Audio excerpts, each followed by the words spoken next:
LM learning Amrita miss ആണ്. അപ്പോൾ മക്കളെ, നമുക്ക് എല്ലാവർക്കും ടൂർ പോകാനൊക്കെ ഇഷ്ടമാണല്ലേ? ഫ്രണ്ട്സിന്റെ കൂടെ, ഫാമിലിയുടെ കൂടെ ഒക്കെ നമ്മൾ ടൂർ പോകും. സ്കൂളിൽ നമുക്കൊരു ടൂർ പോയാലോ?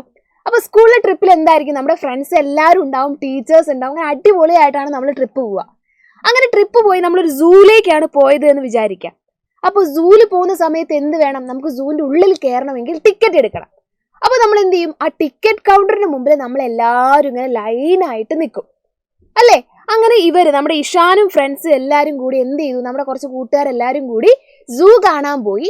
അവിടെ നമ്മൾ ടിക്കറ്റ് കൗണ്ടറിന് മുമ്പിൽ ഇതേപോലെ വരിയായിട്ട് നിന്നു. അങ്ങനെ ഒന്നാമത്തെ കുട്ടിയായ ഇഷാന് 2986 എന്ന നമ്പറുള്ള ടിക്കറ്റ് കിട്ടി. പിന്നെ നമ്മുടെ സാന്ദ്ര കുട്ടിക്ക് 3010 എന്ന നമ്പറുള്ള ഒരു ടിക്കറ്റും കിട്ടി. അപ്പൊ ഇഷാന്റെ നമ്പർ എന്ന് പറഞ്ഞാൽ 2986, സാന്ദ്രയുടെ നമ്പർ എന്ന് പറഞ്ഞാൽ 3010 ആണ്. അപ്പൊ ഇവർക്കൊരു സംശയം, ഇഷാൻ മുതൽ സാന്ദ്ര വരെ എത്ര കുട്ടികളുണ്ട്? വരിയിൽ ആകെ എത്ര കുട്ടികൾ? അതായത് ഇഷാൻ മുതൽ സാന്ദ്ര വരെ എത്ര കുട്ടികളാണ് വരിയിലുള്ളത്? ഇങ്ങനെ എത്ര കുട്ടികളാണ് എന്ന് ചോദിച്ചു കഴിഞ്ഞാൽ കണ്ടുപിടിക്കാൻ വളരെ സിമ്പിളാണ്. നിങ്ങൾ ചെയ്യേണ്ടത് ഇത്രയേ ഉള്ളൂ. 3010 നിന്നും 2986 മൈനസ് ചെയ്യുക.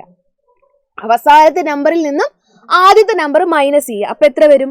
4 വരും അല്ലേ? അപ്പൊ ഇവിടെ എത്രയാ? 0 ആവും. ഇവിടെ നിന്ന് ഇങ്ങോട്ട് വരുമ്പോൾ 10, ഇവിടെ 9. 10 നിന്ന് 8 പോയാൽ 2 വരും, 24 അല്ലെ? ഇവിടെ 0, ഇവിടെ 0. അപ്പൊ 24. അപ്പൊ ഇഷാൻ മുതൽ സാന്ദ്ര വരെ 24 കുട്ടികളാണോ? അല്ല, 24 മാത്രമല്ല, 24 കൂടെ നമ്മൾ എന്ത് ചെയ്യണം? ഒരാളെ കൂടെ കൂട്ടണം, 25. മൊത്തം 25 കുട്ടികളായിരിക്കും ഉണ്ടായിരിക്കുക. അതെന്തിനാ മിസ്സേ +1 ചെയ്തത്? നമ്മൾ 3010 നിന്ന് 2986 മൈനസ് ചെയ്യുമ്പോൾ ആക്ച്വലി നമ്മൾ ഇഷാനെ കൂടി അവിടെ മൈനസ് ചെയ്ത് കളയുക. ആ വരിയിൽ ഇഷാനൂടി ഇല്ലേ? ആ ഇഷാന്റെയാണ് നമ്മൾ എന്ത് ചെയ്തിട്ടുള്ളത്? +1 ആക്കി അവസാനം ആഡ് ചെയ്തിട്ടുള്ളത്. ഇഷാനെയും കൂടെ കൂട്ടിയിട്ടാണ് നമുക്ക് അറിയേണ്ടത്.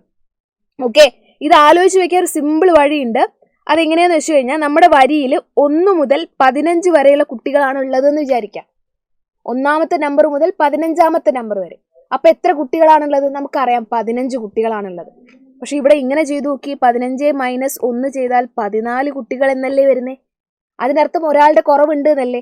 ആ കുറവ് നികത്താനാണ് നമ്മൾ എന്ത് ചെയ്യുന്നത്? +1 ചെയ്യുന്നത്. ഓക്കെ, അപ്പൊ എന്ത് ചെയ്യണം? ഇങ്ങനെ ഒരു ചോദ്യം വന്നാൽ അവസാനത്തെ നമ്പറിൽ നിന്ന് ആദ്യത്തെ നമ്പർ മൈനസ് ചെയ്തതിന് ശേഷം 1 ആഡ് ചെയ്ത് കൊടുത്താൽ കിട്ടുന്നതായിരിക്കും ആൻസർ എന്ന് പറയുന്നത്.